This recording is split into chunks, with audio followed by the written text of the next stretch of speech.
Hola a todos, ¿qué tal? Hoy deberíamos estar en tienda, hoy salen las novedades del bot y deberíamos estar comentándolas, pero la verdad es que salen tan poquitas y entre ellas no hay ninguna especialmente reseñable, que he pensado ahorrarme el viaje y el jueves, cuando salgan las de Panini, que tampoco salen muchas, comentar las dos juntas. En su lugar voy a hacer un vídeo al que le tenía muchas ganas, un vídeo que he ido posponiendo, pero que merece mucho la pena por el personaje y por la etapa en sí. Estamos hablando de Hulk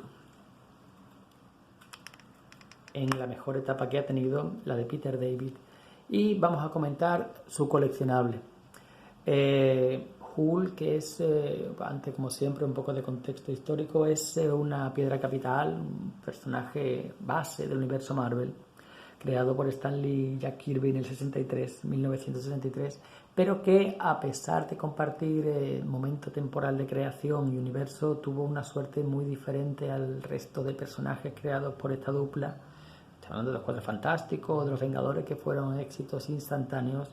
Aquí no, Hulk tuvo una serie de 6 números que cerró y desde entonces no volvió a tener serie regular hasta más tarde. Pero eso no significó su desaparición del universo Marvel. Stan Lee creía en ese personaje y constantemente lo introducía como secundario, como villano, como invitado especial en muchas otras colecciones.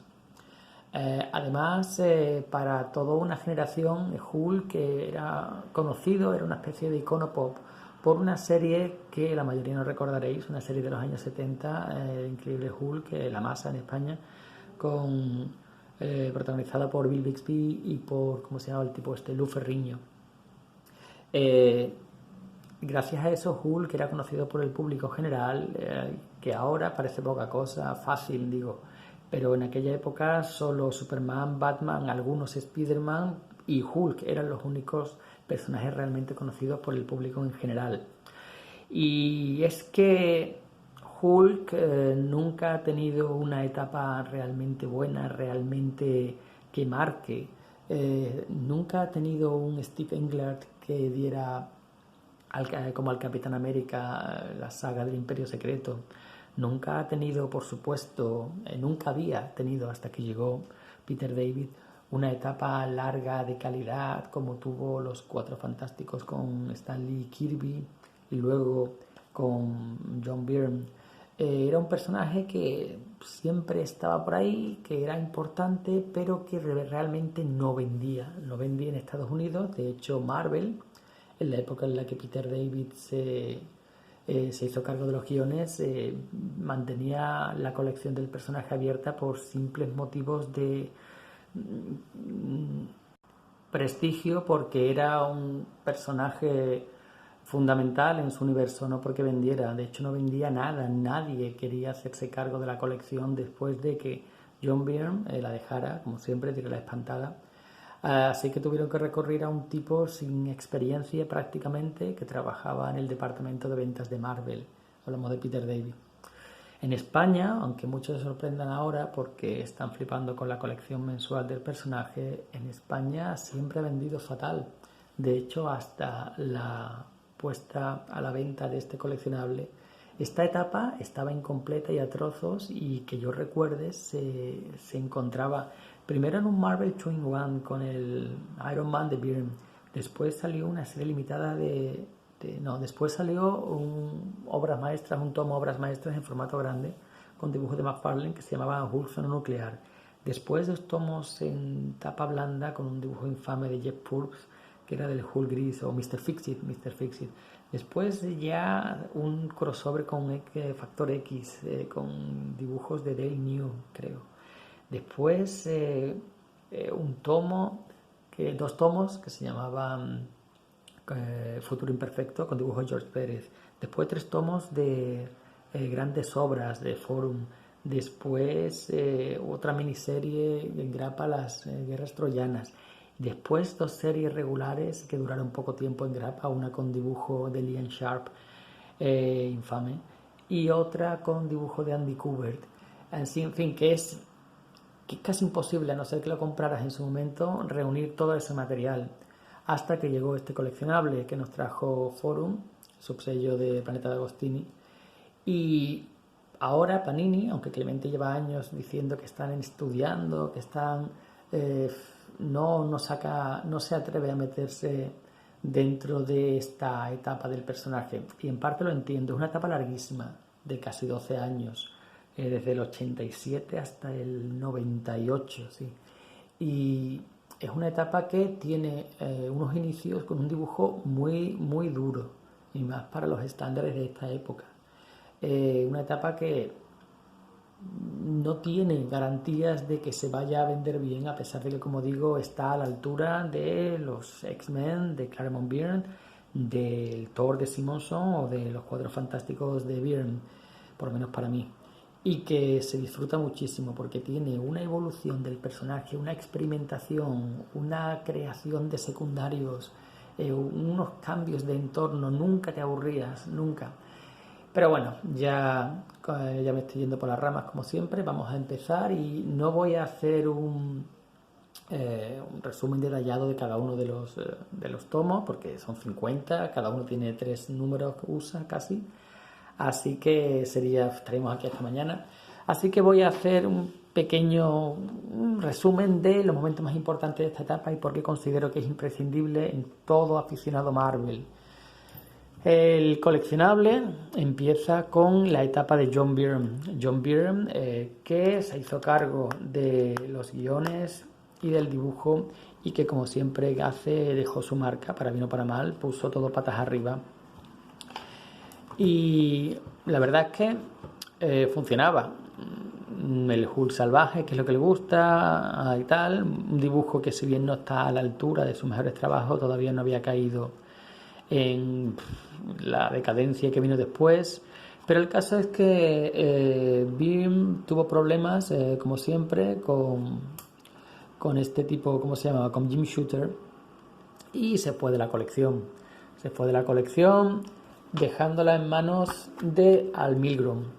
Al Milgrom, que es un tipo que, sinceramente, no tiene un dibujo atractivo, no tiene un dibujo llamativo, bastante malo, realmente bastante malo.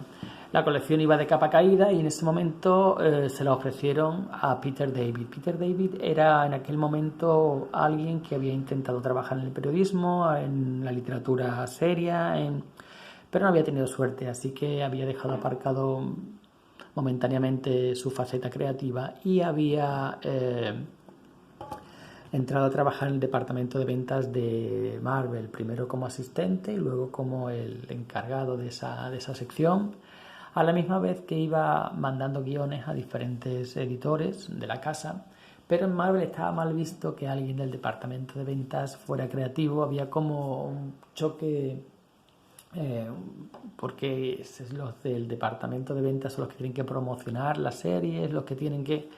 Y digamos que alguien que trabajara en ventas y a la misma vez fuera creativo estaba mal visto, porque podía haber choques de intereses. Pero bueno, él lo seguía intentando y vendió su primer guión en Espectacular Spider-Man, el 103 o 104, y dejó un buen sabor de boca. Y poco después el editor le pidió un arco argumental, o él se lo ofreció, que ya hoy día es mítico, la muerte de Jane the Wolf. Muy oscuro y muy diferente a lo que la gente estaba acostumbrada en ese momento. Fue un éxito. Y después de eso, aún siendo un don nadie, porque había tenido un éxito relativo, tampoco le ofrecieron el Increíble Hulk. No porque creyeran en él especialmente, sino porque es que nadie quería hacerse con el personaje. Estaba muerto, Hulk no vendía, Hulk era hundirse. Lo bueno que tuvo durante la mayor parte de su etapa David es que contó con grandes dibujantes, o por lo menos con dibujantes que llegaron a la popularidad en aquel momento. El primero de ellos, un novato que venía de DC, si no recuerdo mal, y que se llamaba Todd McFarlane. Sí, este de aquí es el querido Todd para algunos, el odiado para otros, y podemos ver en sus caras ese dibujante en el que con el tiempo se convertiría. Hulk en aquellos momentos se había pasado por las manos de Byrne, y antes de Bill Mantlo, que fue muy importante porque estableció por primera vez que Banner tomara el control de Hulk, y algunos traumas de la infancia de Banner Todo eso sería explotado a posterior, pues, en esta colección por Peter David, que una de las primeras cosas que hizo fue esto, volver al Hulk gris. Puede que algún despistado no lo sepa, pero Hulk originalmente era gris, se transformaba por la noche cual hombre lobo y se volvió verde no simplemente porque en aquella época el sistema de impresión de cómic no estaba tan avanzado como hoy día, y un color como este, pues impreso, quedaba como negro, quedaba mal, así que le pusieron el color verde, que destacaba bien, y a correr. Así se nacen las leyendas, de esta manera se crean los personajes que todos conocemos hoy día. Pues el caso es que el personaje seguía sin vender demasiado, pero oye, la colección iba saliendo puntualmente y empezó a llamar la atención de un reducido número de aficionados, que se volvió mucho más grande con esta portada. Esta portada es mítica. Tom McFarlane con Lobezno enfrentándose a Hulk, y ya con un McFarlane que cada vez se recuerda más al que luego sorprendería a todos en Spider-Man y horrorizaría a muchos también. Aquí Hulk, este Hulk gris, es un Hulk inteligente, pero más que inteligente, listo, malicioso, más pequeño y menos fuerte, pero con capacidad de habla y con McFarlane, y como siempre la mascota que pone en casi todos sus cómics. Este Hulk ya no es el Hulk bobalicón y el Hulk, si tuviera que describirlo diferenciándolo del Hulk verde, es mientras que Hulk verde es una fuerza de la naturaleza sin cerebro, aquí es mucho menos fuerte, más pequeño también, pero listo, malicioso y con muy mal carácter, mucho peor carácter incluso que el Hulk original. El personaje de Rick, que ha sido secundario de muchos otros, desde el Capitán Marvel hasta Capitán América, Capitán Marvel, pues aquí se convierte en el sidekick de este Hulk, que de nuevo se enfrenta a sus enemigos clásicos, el líder, pero que empieza a relacionarse con personajes que en aquel momento lo estaban partiendo, como los mutantes. Esto siempre viene bien a las ventas. Y aquí tenemos esta pelea, que es remedo de la primera aparición de Lobezno, que lo hizo precisamente la colección de Hulk.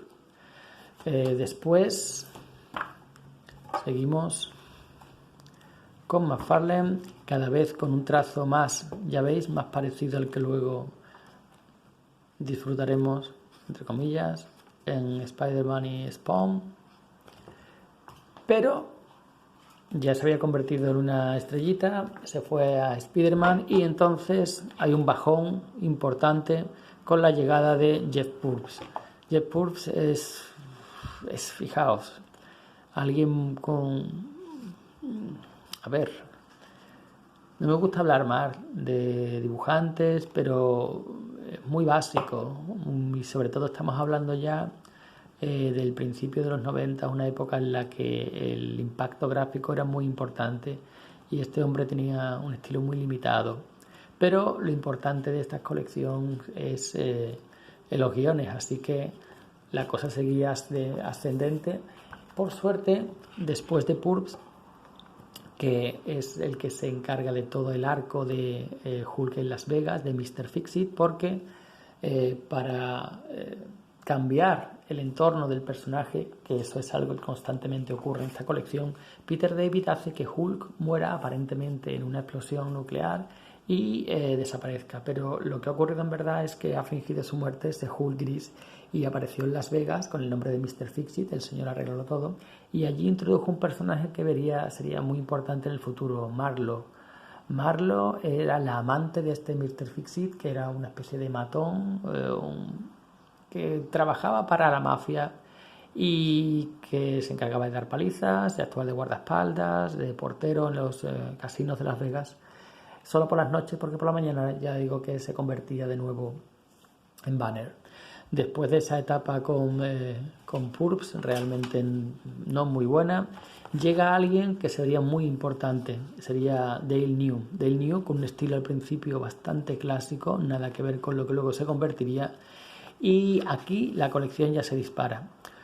En este número en concreto, este número que está incluido en el Marvel Twin One, vemos como el Doctor Extraño, Hulk, Namor, que son los defensores, parte de los defensores, se reúnen, y aquí el Doctor Extraño hace una especie de hechizo para que Banner pueda hablar con este Hulk gris. Entre los dos están manteniendo el plano astral o en el plano mental, como queráis decirlo, a lo que hay detrás de esa puerta. ¿Qué hay detrás de esa puerta? Bueno, pues lo que hay detrás de esa puerta tendréis que leerlo, pero bueno, todo esto da lugar a esta otra portada mítica. Una especie de fusión. Una fusión, ya veis como el dibujo de Dale New, que luego se haría famoso o infamous, como dicen los americanos, por The Pit. Aquí vemos como Hulk vuelve. Fijaos qué transformación, nunca se había visto algo así hasta ahora. Y hay una especie de fusión entre los personajes. Está el Hulk gris, está Banner y está el Hulk bestial. Bueno, pues esos tres personajes se fusionan, llegan a un acuerdo y da lugar al personaje que conoceremos o con el que trataremos durante el resto de la serie. Es un Hulk, aquí lo veremos, físicamente imponente, con dibujo de Dale New y tintas de McFarlane.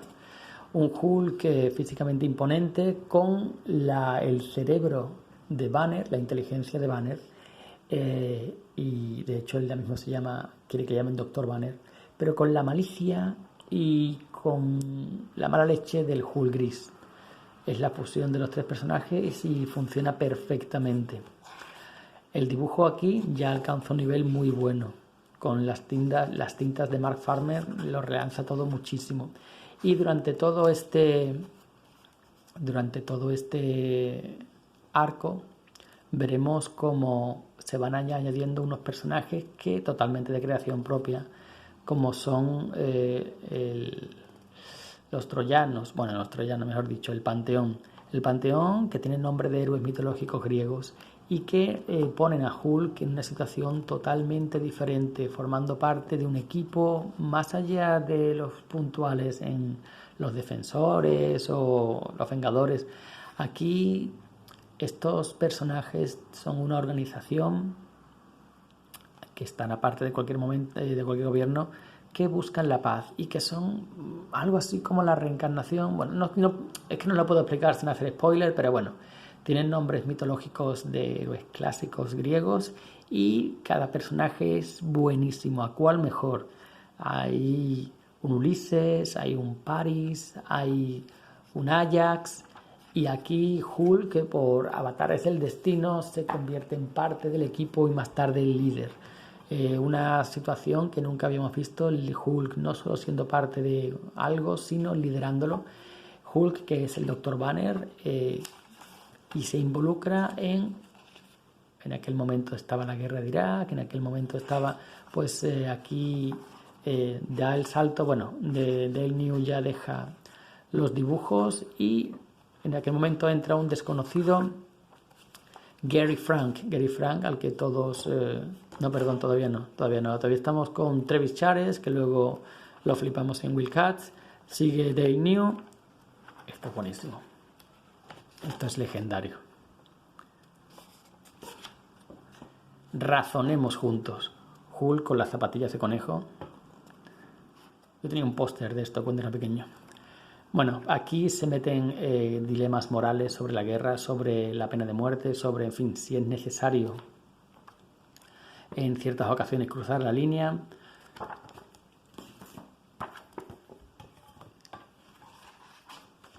Aquí ya entra Gary Frank. Gary Frank, que en su momento a la gente no le gustó porque la espectacularidad de Dale New se perdió en sus inicios, pero luego tiene una calidad de los lápices. Este hombre tiene una limpieza en los rastres, los rasgos. Luego se ha ido oscureciendo, metiendo más rayitas y tal, pero en aquel momento me gustaba mucho. Y aquí, después de esta etapa, cambia de nuevo un registro, porque lo que hace interesante la etapa de David es que constantemente va cambiando, constantemente. El otro día, cuando hice la reseña de Deathbed, el hecho de muerte, el personaje principal era alguien que siempre estaba cambiando de vida, nunca se acomodaba. En el momento que ya estaba establecido, que ya era un detective, un agente secreto, un actor, un cantante, un empresario, pues cambiaba, empezaba de cero. Pues aquí lo mismo, aquí vamos desde el Hulk salvaje del principio hasta Las Vegas, de Las Vegas pasamos a reencontrarse con su esposa, de ahí pasamos al líder del Panteón y de aquí pasamos a una aventura cósmica, las guerras troyanas, que puede que no tenga a primera vista mucho sentido con Hulk, pero es para mí la mejor etapa del personaje durante esto de Peter David. Una raza alienígena que tiene deudas. Fijaos la cantidad de invitados especiales. Hemos visto a los mutantes, hemos visto a Nick Furia, hemos visto, por supuesto, a los antiguos secundarios de Hulk. Aquí tenemos a Estela Plateada, tenemos a los saqueadores especiales, con un dibujazo de Gary Frank alucinante. Si no fuera suficiente con esto, pues aquí también está incluido esta joya de George Pérez que he comentado en el canal aparte, lo tenéis un vídeo, Futuro Imperfecto, que Futuro Imperfecto, aunque se puede leer de forma independiente, sale de aquí, sale de, fijaos, esto es Pérez, sale de esta etapa, viene una viajera del tiempo, del futuro, esto era muy frecuente en los 90, recordamos que estamos a mitad de los 90 ahora mismo, y una descendiente de Rick Jones que viene a buscar a Hulk porque es el único que puede salvarlo del dictador de aquella época. Ese dictador no es otro que el maestro, el futuro de Hulk. Fijaos esta página. Se ha homenajeado muchas veces, pero la primera vez que se hizo fue aquí. Cada detalle, esto para un amante del universo Marvel, esto es una joya. El casco de Nova, el casco de Magneto, del Caballero Negro. Bueno, mucha gente que esté leyendo esto no sabrá quién es el Caballero Negro hoy día. El esqueleto de Adamantium de Lobezno, el escudo del Capitán América, el otro escudo del Capitán. Aquí tenemos una cabeza de centinela, aquí tenemos la máscara del Doctor Muerte, el martillo de Thor, la máscara de Spider-Man, el cetro de Namor, la capa del Doctor Extraño, diferentes versiones de Iron Man, Estrella Rota su espada, la tabla de Silver Surfer, el casco de Thor. Es que aquí hay de todo. Y esto, un póster de Fénix, el cráneo rojo aquí. Bueno, una maravilla. Esto deberían reeditarlo también, o por lo menos que fuera aparte. Y la etapa siguió, pero a esta altura, a la altura de, bueno, Hulk viajando a Asgard, ya digo que constantemente va cambiando de escenario y de personajes, pero aquí a mediados de los 90 fue cuando empezó la cosa a ir más cuesta abajo, porque los autores son seres humanos y los seres humanos tienen altibajos. Peter David en aquella época sufrió una depresión porque su mujer lo abandonó, se divorció de él y se llevó todo el dinero y sus hijas. Eso lo dejó en un estado depresivo y eso se reflejó mucho en su trabajo, en sus guiones, que eran conocidos por el humor que tenían, por la chispa, empezaron a ser más y más oscuros y a bajar en calidad. Eso se vio sobre todo en el Capitán Marvel de aquella época, en Genis Bell, que la serie empieza siendo una comedia y acaba siendo algo muy diferente. Y aquí también el cambio de dibujante, aunque no era cualquiera, era Liam Sharp, que venía de la Marvel UK, pero tenía un estilo que de verdad no pegaba para lo que había sido la colección, sobre todo desde la llegada de Gary Frank, con esos lápices tan limpios, esas proporciones tan perfectas. Eso, pues aquí tenemos esto. Y la cosa fue a más. Liam Sharp no era el adecuado para este título. Pero bueno, los guiones de Peter David se deshizo de todo sus conjunto de personajes que había creado, que todavía los echo de menos, el Panteón. Y con él, sus propias palabras, él admite que quiso destruir todo lo que había creado como una metáfora de la destrucción de su matrimonio y de su vida. Pero el caso es que, bueno, sigue siendo Peter David, seguía teniendo sus puntos. Fijaos aquí, cuando tiene que salir y no quiere que le reconozcan y se pone esto, esto es un homenaje como a la leche a Savage Dragon, y dice, ¿qué estupidez es esa? Es para que me reconozca, pero todo el mundo sabrá que eres tú. Esto es una pulla al Savage Dragon de Eric Larsen, que por aquel momento estaban en plena guerra los de Marvel y Image, y Peter David estaba en primera línea repartiendo estopa con gente como Larsen o McFarlane. Luego Marvel, para lo que le sirvió, se entregó totalmente y le dio sus colecciones principales, pero bueno, eso es otra historia, como dice el calvo de Conan. La serie continuó y tenemos aquí una llegada de un personaje, después de un interludio de Mike Deodato. Ya veis que siempre hay autores de renombre en los lápices, aunque no todos le vengan bien al estilo de la colección. Llega Adam Kubert, que eleva el nivel gráfico de la colección, pero en un Adam Kubert muy noventero y con Peter David ya en franca decadencia. Mira, aquí tenemos aquí a Stan Lee. Y que bueno, la serie sigue siendo entretenida, pero ya años luz de lo que había sido. El último número, el 50, incluye... Peter David deja el camino libre al siguiente que llegó, al siguiente guionista, Joe Casey, e incluye el especial Fino Principio de David, y con la vuelta de Dale New, que nos presenta a un Banner en el futuro, el único habitante, el único superviviente de la Tierra, en un mundo totalmente devastado, postnuclear, en el que él recuerda su pasado, su vida, y intenta desesperadamente morir, pero Hulk no le deja. Es un número bastante bueno, sobre todo como fin de la colección es perfecto.